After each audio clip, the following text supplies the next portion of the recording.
Shalom. Call halal Yahweh Shanawah Shai Bashim Rakakadash. Double honors unto the apostles and the elders. Salutations to all my fellow laborers doing this work in truth and sincerity, risking their lives and their freedom to do so now more so than ever. To the scattered elect that are scattered around the four corners of the earth, that be like unto the speckled bird, the Israelite foreigners. And to the Akwaf that are listening and learning, to you I say Shalom. This is your brother Malcolm from the branch of the Great Millstone, coming at you with another lesson in truth.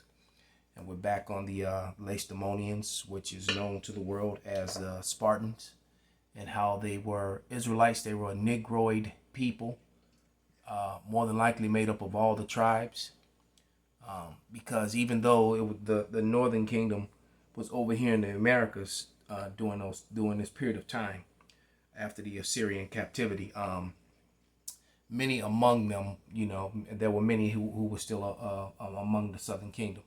And this was the period of time in history during the Hellenization of the Israelites and Hellenization of the Japhetic people as well. And they were all Negroid type people. As a matter of fact, if you look at the emissary that came to, there's a reason why they made him with Negroid features. This guy here. Okay? Now, they made him with Negroid features because he was actually a Negro. And when you look at the Israelites, the Spartans, they look like, the Northern Kingdom tribes, like, Ephraim or Issachar. Nevertheless, they got braids, locks and braids. The captain here with this wide nose and these thick lips, you remember him from the movie. He was a blue-eyed dude that was also played the second in command in Troy to Achilles. All right, this guy right here. You can clearly see the Negroid features in him. He doesn't look like a white guy with that wide nose and those thick lips. Let's see if we can zoom in on him. All right. There's a reason why the artist, made the depiction of him. Whoa. Like he did. Okay. But let's zoom back out. Get them back in focus.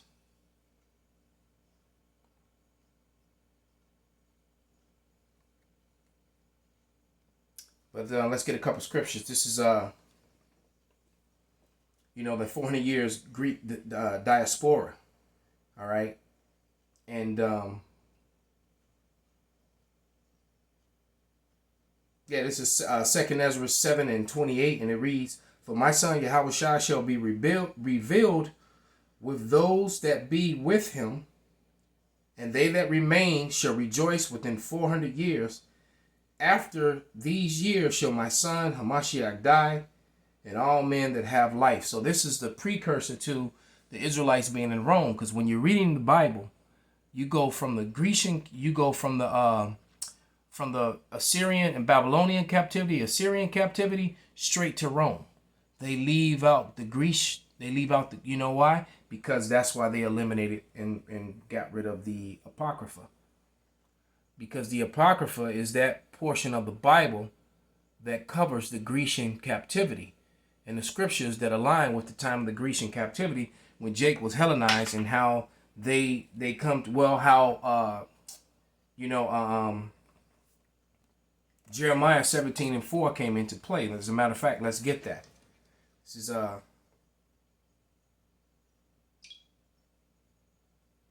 Jeremiah or Jeremiah. But Jeremiah 17:4, and it reads, "And thou, even thyself, shalt discontinue from thine heritage that I gave thee, and I will cause thee to serve thine enemies in a land which thou knowest not. For ye have kindled a fire in mine anger, which shall burn forever," which really meant a long time, not actually forever, because the Lord's showing us mercy by letting us know and understand these mysteries, by giving us hope, by letting us see the downfall of Babylon. It's the Lord is showing us mercy with it. Just that the Lord gave us back the name. We now know who the tribes are.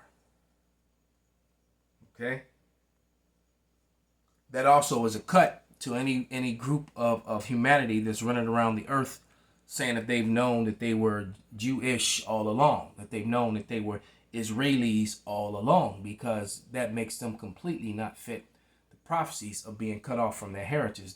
The true children of the sons of Jacob, all right, which made up the 12 tribes, discontinued from their heritage. All right, their heritage was taken from them. This is Hosea 4:6, and it reads, "My people are destroyed for lack of knowledge. Because thou hast rejected knowledge, I will also reject thee. And thou shalt be no priest to me. Seeing thou hast forgotten the law of thy power, I also will forget thy children." So we were cut off and didn't know who we were until now. And it's a beautiful thing, man. All right. And then you have all these avenues that Esau Edom uses to push forth, his agenda, and with like black entertainment, BET, for example, false news, and entertainment that pushes the black thing when we're a brown race of people, different shades of brown. There's no such thing as black, and then the definition of black, we keep telling you. But here are the owners of BET right there. All right. Those are the people who own BET right there. Right? A Jewish family. Okay? And they push a program that keeps you. They're not going to push programming to tell you about true history. They're gonna push programming that teaches African, black, slavery, as if your journey in this world started with slavery.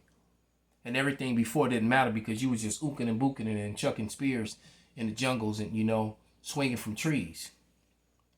Then that's their the lie that they've taught, and the lie that they continue to push. So your history doesn't really matter because, and like The Rock said, it doesn't matter. They don't care about bringing out this truth because this truth exposes them. All right, it exposes their lies. It's like I did the video yesterday when we were talking about this guy Parks and all those relics that were destroyed and dug up in Mesopotamia, which is Assyria today, ancient Mesopotamia, that whole area, the fervent crest, around Israel and all that whole area, and how the artifacts that were dug up don't match up to the history that we've been taught. And the evidence of superior technology, and then they try to make it, then they try to say that it was aliens and woo up the bam, all that. No, it was the Israelites. They had ancient technology, and Solomon told you in matter of fact, let me grab it. In Ecclesiastes 1:9, that there's nothing new under the sun. That the Levite priests had the Urim and the Thummim. They could see. It was like it was like looking at a video playback, all right, in the ancient world. And of course they were, would call on the powers of Yahweh Bashem Shai in order to make that happen. But we have the technology is the point. This is Ecclesiastes 1:9, and it reads. Oh, did it again. And it reads, "The thing that have been is that which shall be. And that which is done, that which shall be done. And there is no new thing under the sun." So there's nothing new under the sun. Everything is regenerated. Include not only people are regenerated, reincarnation, all right, but things and ideas are also regenerated. Why? Because we're the same spirits come back over and over again. All right? The same people all over again. So there's nothing new under the sun. So to wrap this up, let's go into back into the Apocrypha. And in fact, let's change our Persians. Persians were not white people, because the majority, like you're looking at the people in Iraq today. I mean, in Iran, those are your Persians, and the majority of the people in Iran, they're not looking like this right here. All right, so you have to ask yourself, who are those people over there in Iran? All right, because like I said, Frank Miller showed you a lot of truth in the art that was depicted in this graphic novel, man. All right, the Persians had a huge, ginormous army, which was made up of Japhetic people and all sorts of people, man. Okay, that were within that army. Because they absorbed the armies that they conquered, but those were all the peoples of Europe, and they were dark complected Negroid type people. Some with woolly hair, many with loose curlier hair, kind of like like the Hawaiians and the Samoans. Many of them were in that part of the world. Okay, you had these people of color. So you look at Iran, man. That's a Ishmael, that's like a mixture of Ishmael, Elam, and Edom. There's a lot of Edomites. There's a lot of Jewish people that are also citizens of Iran, in case you didn't know that. All right? They have a Jewish population in Iran. Okay, so, people like to try to use the fabricated pseudoscience of DNA, which DNA can be an exact science when it's used properly, but it can also be fabricated, And as a matter of fact, there was some Israeli scientists that admitted to that fact. But you can't use a landmass, all right, to determine the nationality and race of people, because one thing that Esau Edom does not acknowledge, he doesn't acknowledge the migration patterns and how Esau Edom conquered and moved people around and forced migrations. Like the people of Europe all went into the islands. The people of Europe mainly were the people of Hawaii, the people in Australia, the people in Tasmania, and in the Fiji Islands and all those places, all those brown skinned people, with the bleached blonde hair from the sun, and with that dark brown skin, the wide noses and thick lips. Those were the Japhetic people, sons of Japhet, and they were dislocated, their own sort of diaspora, because they filled up all those islands. Most of them their roots go back to Europe. All right, but here we go. This is First Maccabees, the 12th chapter, and I'm gonna start at verse 1. It says, "Now when Jonathan saw that the time served him, he chose certain men and sent them to Rome, for to confirm the new friendship that they had with them." So the Romans were the Maccabees were like they fought gallantly as the Spartans did, and they were liked by the Romans. Okay, and it says that they had with them, and they sent letters also to the Lacedaemonians. All right, once again, I told you, when you look at the shields, of the Spartans, that is what you see on their shields. Okay? That's what you're looking at. That upside down V is a L in Greek. Okay? And that's what their shields represent, the Lacedaemonians, and we're reading about them in the Bible. And it says, so they went unto Rome, Salakia, and he sent letters also to the Lacedaemonians and to other places for the same purpose, so that they went unto Rome and entered into the Senate and said, Jonathan the high priest and the people of the Jews sent us unto you, to the end that ye should renew the friendship which ye had with them and league in former time.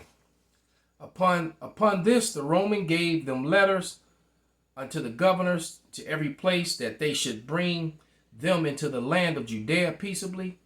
And this copy of the letter which Jonathan wrote to the Lacedaemonians, Jonathan the high priest and the elders of the nation and the priests of the other people of the Jews unto the Lacedaemonians, their brethren, all right, send greetings. So remember Romans 9:4, to my brethren, my kinsmen according to the flesh. All right, so let's just jump down to verse 20, just to get right to the point. And it says, Arius, the king of the Lacedaemonians, to Onias, the high priest, greeting. It is found, so this is the letter that the Spartans wrote back. All right, it is found in writing that the Lacedaemonians and the Jews are brethren, and they are of the stock of Abraham. All right. So, the Spartans were not Greeks. They were of the stock of Abraham. They were Israelites, and they were not Jewish.